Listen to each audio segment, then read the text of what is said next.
Yo, what up? I'm going to do my predictions for UFC Fight Night Max Holloway versus Arnold Allen. And I'm going to be starting with the early prelim of Jocelyn Edwards versus Lucy Pudilova.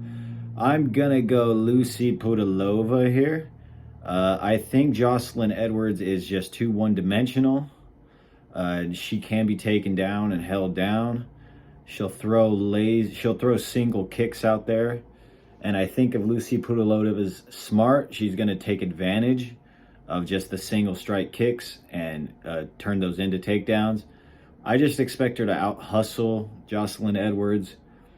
Jocelyn Edwards kind of lethargic. She just kind of doesn't seem to have the best gas tank. She can't really step on it.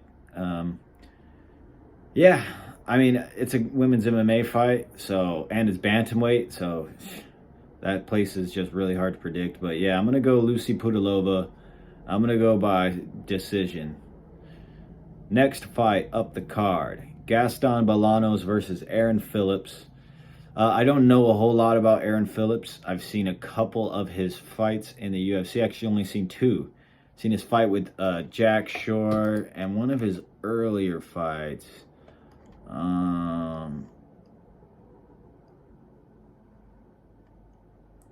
Yeah, Sam Cecilia, I think that's the one. But that was so long ago, it doesn't mean anything. He's more of a striker, and that's pretty much all I really need to think about to think that Gaston Bolanos is probably going to be able to win this one. Gaston Bolanos is a great Muay Thai striker, great spinning elbows, real dynamic guy, good power, very technical. He likes to stand in front of opponents and just hit them with big shots. Not the most mobile guy, but he will move. He was a kickboxer. I'm going to go with him by KO. I think he's going to be able to catch Aaron Phillips. I think Phillips will probably do good if he uses his grappling as well. But I'm just going to have to side with Gaston Bolanos. I think he's a really good striker, and it seems like his MMA game's catching up as well. So, yeah, I'm going to go Gaston Bolanos by first round KO. Now, this one, Bruna Brasil versus Denise Gomez. I could not get a read on this one. I had to, in my head, I was picking Bruna Brasil because she's just got a good amount of size on Denise Gomez. And yeah, and she'll kick. She has good kicks. That's about it. And Denise Gomez, again, not much to say. I'm gonna go Bruna Brasil, but I don't even really know what to say about this fight. So yeah, I'm gonna go Bruna Brasil. I just think her size and length will get her the win on this one. So I'm gonna go Bruna Brasil by decision. I keep saying Bruna Brasil. That is just, she's a looker. All right, Lando Venata versus Daniel Zellhuber. Zellhuber, he's from Mexico. That's crazy. I'm going to go, Lando Venata, man. He's just so hit and miss. But Daniel Zellhuber, I don't know, man. I'm going to go Lando Venata, which is, this fight's a pick'em, in my opinion. But I think the smart pick would probably be Zellhuber. But as well, it's just we haven't seen him fight anyone. Lando Venata is super inconsistent, and you just never know what's going to happen in his fights. He doesn't seem to go in there with, like, a crazy amount of, like, how do I put this? Like, his game isn't like, oh, I'm going to jab, and then I'm going to do a jab to the body, and I'm going to fake that and come to 1-2. He's more like setting up big strikes, setting up big counter right hands over the top of lazy jabs. Crazy kicks, and in this fight he's going to be outsized pretty bad, but I expect him to be able to find the better shots and maybe hit some takedowns. So yeah, Daniel Zellhuber is a good striker, but he'll let people push the initiative on him, and if they don't commit, at least in the last fight, he had a real tough time getting going. So yeah, I'm going to go Lando Venata. I don't trust him, though, and don't trust my pick on this. But I'm going to go Lando Venata by decision. I don't know I haven't seen enough out of Daniel Zellhuber, even though he did beat what's that guy's name? Lucas Almeida, who has combos for days. That dude will just brawl, and he hit Daniel Zellhuber clean, and he just ate it. So don't be surprised if Zellhuber wins. But yeah, I gotta pick Venata. I gotta pick the vet here, even though he only has like 7 more fights. Okay, next fight. Piera Rodriguez versus Jillian Roberson. Now this is interesting because we got Jillian Roberson. She's super young, and she's a pretty damn good grappler. She's lost a lot of fights. To me, it always came down to her just being kind of one-dimensional. Like if I'm looking, J.J. Aldrich, striker. Miranda Maverick, kind of like a striker, wrestle boxer. Talia Santos, striker. So it seems strikers are able to win her, and then Macy Barber, beat her by TKO a long time ago. And yeah, this is going to be a Wikipedia guess right here. Piera Rodriguez is undefeated. Sam Hughes, Kay Hansen, Valencia Machado. I don't know how the fuck to say that. I'm going to go Jillian Robertson. I think she has a lot of experience, and I think she's coming back down from flyweight to strawweight. And so I'm hoping that helps her grappling. And I think she can get Piera Rodriguez down, and I think she can submit her. But she's 11-7, so that's almost a 50-50 record. So don't put any money on this fight. But I gotta go Jillian Robertson. I think she can use her size and take Piera Rodriguez down, or at least somehow end up in a grappling sequence and get the submission. But yeah, I'm not confident. Next fight, Ed Herman versus Zach Cummings. This is gonna look like two dudes brawling in a bar on a Saturday night. Like, they just got in an argument. Someone fucking bumped in. Zach Cummings bumped into Ed Herman. He spilled beer on his fresh plaid shirt that he just bought for that night. Ed Herman turns around. Zach Cummings spits some chewing tobacco on the ground and laughs, and then they just start slugging it out. And I'm going to pick Zach Cummings here because he's a tricky southpaw. He doesn't look super athletic, but he still like hangs in there with really athletic guys, and he turns it into a super like slow tit for tat strike into the clinch, sorry. And he's just a gritty, tough dude. And Ed Herman's the same with pretty good power, but his last fight, I mean, look at the last fight he took on is Menefield, right? It was Alonzo Menefield. And if you look at them, you're like, oh, Menefield's gonna win. And he did win, but Ed Herman went to decision with him. Ed Herman is freakishly tough. But I'm going to go Zach Cummings. I'm going to go by a split decision. I think he lands the better shots and is able to just work Ed Herman over and maybe finishes Ed Herman, but I don't know. So I'm going to pick Zach Cummings. Not a great pick. This is a weird fight, to be honest. I don't expect my record to be great.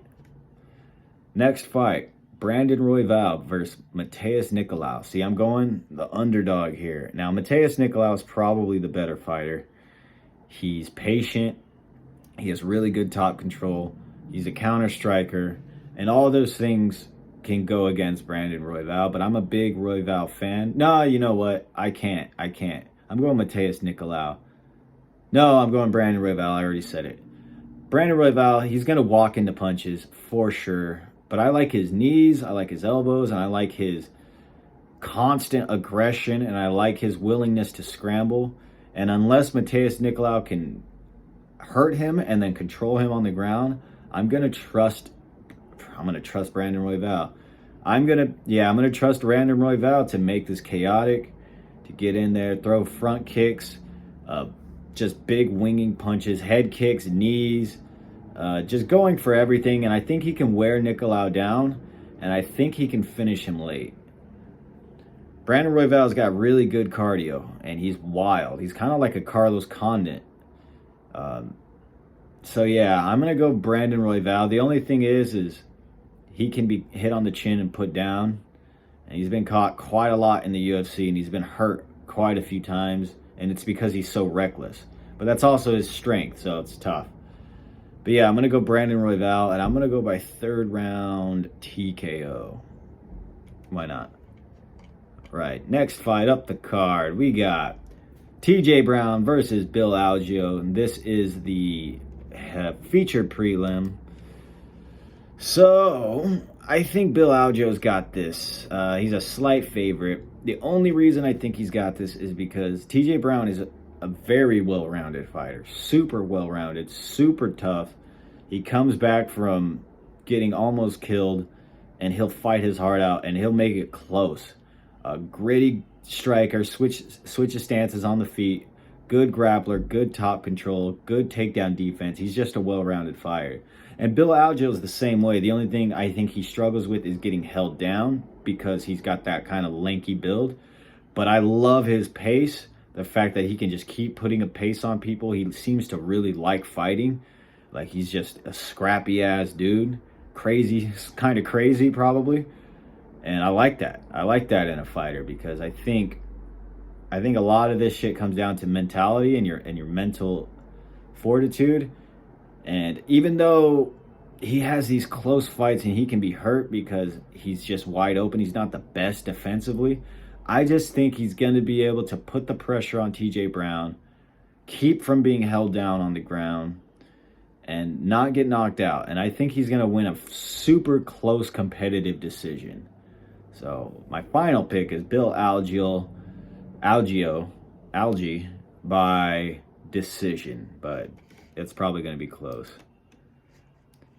Okay, opening up the main card, we got Clay Guida versus Rafa Garcia. I'm going to go Rafa Garcia. I don't think I have to really explain too much about this. Clay Guida is going to go in there. He's going to do his little fucking crazy shit with his hair flying everywhere and throw in a left hook or a left straight right hook and shooting takedowns and bouncing all around and being really crazy. But I think Rafa Garcia is going to be able to time him with a big left hook, and I think he's going to get Clay Guida to extend out, and then as soon as he extends, he's going to catch him with the left hook. And I can see Clay Guida, if Clay Guida can put that infamous pace on him and just start wearing Rafa Garcia out, man, then that would be sick, and that'd be cool to see. But I know Rafa Garcia's had trouble with his gas tank, but I trust him. I think he's going to be able to go in there with Clay Guida. I think he's learned not to overestimate these older guys because Chris Grutzmach, God, I hate his name. The Mach, whatever. He beat Rafa Garcia. And that was a fight that Rafa could have won easy. And he gassed out, and yeah, he paid for it. But I'm going to trust him. I'm going to trust his gas tank to be better. I'm going to pick him to beat Clay Guida by 1st round TKO. Sorry, Clay. All right, next fight. Pedro Munoz versus Chris Gutierrez. This fight I see being two dudes just leg kicking each other over and over. And I think Gutierrez is going to get the best out of that because he's taller and his legs are longer. That's about it. And he's got... both of these guys will have great kicks. At least Pedro Munoz will calf kick you a lot. And Chris Gutierrez will throw left kicks to the head, to the body. He'll throw a lot of other kicks. And I like the kicks. But both guys will throw not too many combinations on the feet. More of 1 or 2 strikes at a time. And Pedro Munoz is different because he has to get on the inside. And Chris Gutierrez uses his to catch you out on the outside, keep you in kicking range, and counter you if you get too crazy. But he's more of a methodical kickboxer. He likes to keep his range, land big kicks, and keep it like that. He does have grappling, so I don't mean to make it sound like he's only a striker, but that's how he's had trouble, is with grapplers. And Pedro Munoz is, in theory, a really good grappler. In practice, though, he just doesn't like to use it.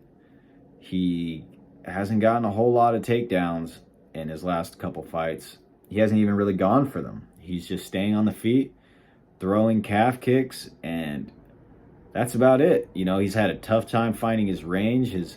His boxing has gone okay when people stand there and are to be hit, but if people are moving and fighting him from the outside, he doesn't have a whole lot of tools to actually get people into his boxing range. He doesn't cut the cage great.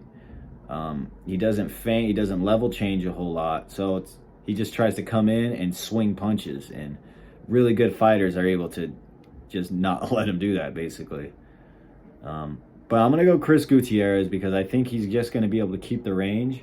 And I think if this becomes a boxing match, I trust Pedro Munoz on the inside, but I don't trust him to get there. And I don't trust him to start shooting takedowns now, at 36 years old. So, and I hate to bring up age, but yeah, I'm going to go Chris Gutierrez. I'm going to go by unanimous decision. I just can't see him losing this one, but All right, next up, we got Ion Cutelaba versus Tanner Boser. And I'm going to go Tanner Boser here. I think he's a really good fighter. And I think heavyweight was doing him a disservice because he just wasn't big enough for heavyweight. He was always flabby, but you can see he's a built guy. But he just, against someone like Rodrigo Nascimento, who's fucking gigantic, he's huge. He just got held down, and there's not a whole lot he can do. But against someone like Ion Cutelaba, who could be a middleweight, I think his takedown defense is going to be perfectly fine. He might lose the first round, but if he works, he makes Cutelaba work and keeps getting up and making him and try to get him down, then we know what happens with Cutelaba. He slows down bad. And once he slows down and gets tired, his confidence goes away a lot. And that's a big thing with him. And I don't think Tanner Boser's the guy he's just going to first round Cutelaba him. Could happen. But I'm trusting Tanner Boser here. Both guys have 9 losses. So it's not like neither guys are strangers to losing. But I just trust Tanner Boser to win his light heavyweight debut. But I don't know. It's tough. But I'm going to go with the favorite. I'm going to go Tanner Boser. And I'm going to go by second round TKO. Sad. Next fight. Dustin Jacoby versus Azamat Murzakanov. I'm going to go Dustin Jacoby by decision. I think this is a scary fight for me to predict because Azamat Murzakanov is a southpaw with a really hard overhand left and a really good right hook after. And Dustin Jacoby likes to step into the pocket with these knees. And against Khalil Roundtree, he was getting nailed with big overhand lefts. And Azamat will probably find a couple during this fight.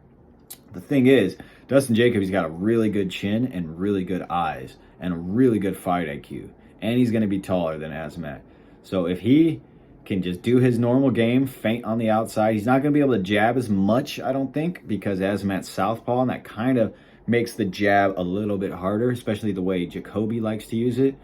But I think if he kicks him at range, draws out big swings, and just keeps Azamat working and keep the pace up, I think he can stay safe enough to probably coast the next 2 rounds. But I think if he really goes in there and pushes a pace, he can finish Azamat by way of Azamat just being too tired and just throwing. He's trying to hit Dustin Jacoby, but he's just not getting what he wants. And then Jacoby just finishes him with like a knee. But I'm going to go Dustin Jacoby by decision. I think it's going to be a close fight. Don't be surprised if you're going to put money on Azamat. Definitely put by like a KO. But I wouldn't be surprised if he wins a decision by just hurting Jacoby a couple times.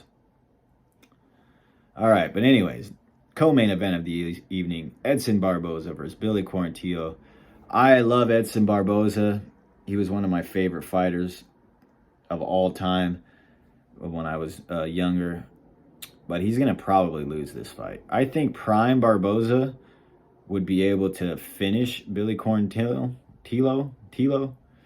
but he's become easier and easier to beat with grappling and to pressure back. And that was never his strong suit. He always lost to people that pushed a pace on him and pushed him back. And that's basically Billy Quarantillo's game. He pushes a pace. He looks for big punches up top. He looks for takedowns. He tries to smash you on the ground, and he don't stop coming. The one thing is that he is super hittable. And so Edson Barboza is going to get opportunities to hit him. Now, can Billy take the shots from Edson? That's what it comes down to. I've not seen Billy Quarantillo get knocked out yet. Besides, on the regional scene, he got head kicked and he got knocked out. So Barboza's got great kicks. So this is a tough one, but I'm going to have to stick with Billy Quarantillo. I think this is going to be a really big win for him.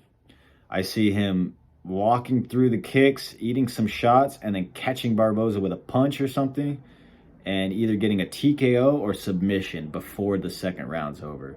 So I'm going to go by Billy Quarantillo, some finish in the second round. Picking a lot of finishes. Main event, Max Holloway versus Arnold Allen. I have to go. Well, no, I don't have to go. I would normally pick Max Holloway, and I think most people are, and I think that's super fair. But I think Arnold Allen is a super good fighter. I think he's a dangerous southpaw with a dangerous straight left hand, a dangerous left head kick, and really good outside movement. The one thing that I'm worried about is he overswings sometimes, and his hands drop, and he's right there to be countered. Dan Hooker countered him. He's been countered a couple other times against guys like Nick Lentz. Their whole game was to wait for his left hand and then try to strike with him and then follow him out with combinations. And I think a lot of Max Holloway's game could work against Allen. The main thing I'm thinking is I think Allen can just bank 3 rounds. That's what I'm thinking. I think he wins 3 of these rounds. I don't know which ones, but I think if he's worked on his cardio and his cardio is good and he can scare Max Holloway off, because here's the thing, Max Holloway, when he's fought a couple southpaws, Connor and Dustin and a couple others, and whenever he gets hit with he got hit with that big left hand by Dustin a couple times in the first couple rounds, and it took him a little bit to build back into the fight. And I wonder if Arnold Allen can't do the same thing and maybe just scrap it out with Holloway. I trust Arnold Allen. I think he's a really good fighter. And I think Max Holloway is amazing. He's one of the best featherweights of all time, one of the best UFC fighters of all time. But I just think this is going to be a tough matchup for him to just box his way through. Now, we could just see classic Holloway. He could come out southpaw and start switching things up and just smack around Allen. I wouldn't be surprised, but I have to go with Arnold Allen. I trust his movement. I trust his power. And I'm going to go by contentious split decision. But don't be surprised if Max Holloway just, does the Holloway tornado on him. Yeah, that's going to do it for the fight card. If you're still watching, I really appreciate it. Tell me what you think. Who's going to win? You got Arnold Allen? You got Max Holloway? Who do you got? Yeah, like and subscribe. Leave a comment down there. Appreciate you watching. Take care.